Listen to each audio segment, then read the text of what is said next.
Okay, we are here at CPAC. Dana Lash just spoke, and I'm with Grizzly Joe from OccupyBrawlStreet.com and a contributor now to Pamela Geller's site these days. So Grizzly, your first time as media at CPAC, fifth time, second time?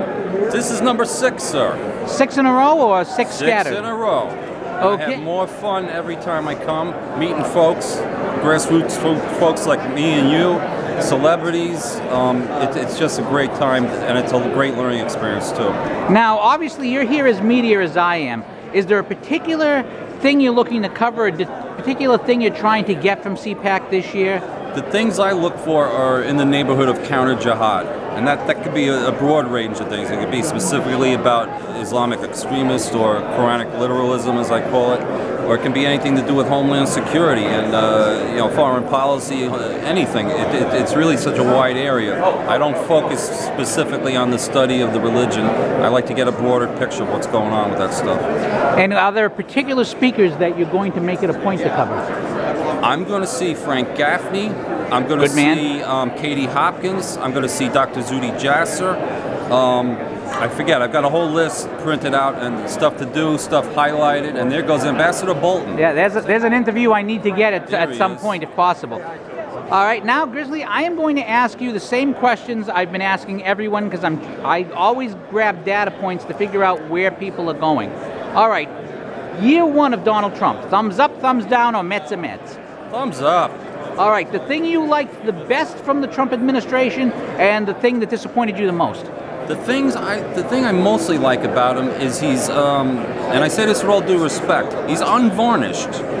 What you see is what you get. It's none of the political shaping that has been taken over some people who've been in politics for 20, 30, 40 years. You got the real man. You got the street fighter, bare knuckles guy, and that's what we see. The thing I would like to see him cut back on is the Twitter. I must be the only person who loves the Trump Twitter account. That has been the most common answer from people, both individual activists here and media people here, and all sorts of types. They all dislike the Trump Twitter account. All right, GOP 2018, the Senate, only a one-seat majority, but a very favorable electoral field. They can lose up to 24 in the House and retain it, but a little bit tougher. What odds do you give the GOP for keeping the House and Senate this year? Right now I'm going to say even money. Even money.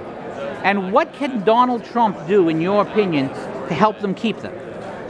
Aside from cutting back on the excess Twitter, I would say just keep doing what he's doing. Try not to go off script. I mean, I love the guy, but even when he's giving speeches and you see him go off script a little bit, it gets off into the weeds a little bit. If he just stay on point, but also that's what I also love about him too. Like I said, the unvarnished Donald Trump. What you see is what you get kind of thing. But when you're navigating the political realities of DC and beyond, you just gotta play the game a little bit. You don't have to give up your life and live on your knees, but you just gotta play the game a little bit so that these I'm trying to use clean language, these folks on the left. Our friends on the left is how I like to refer to them. Oh, beautiful. Yeah, so our friends on the left don't take little bits and pieces and twist it around and use it against us.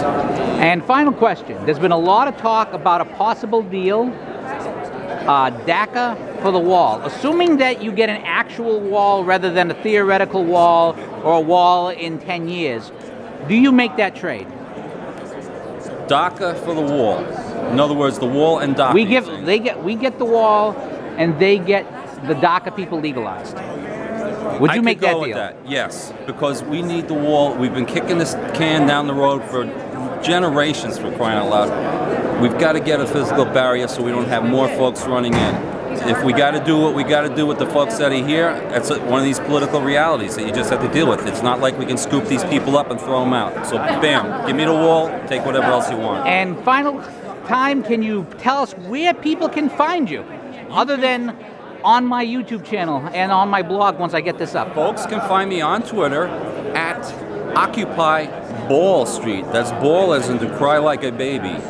And or Google Grizzly Joe perhaps, and I might even come up that way. All right, well, Grizzly Joe, thank you so much for your time. Tech guy. Privilege to meet you, sir. A great privilege to be met.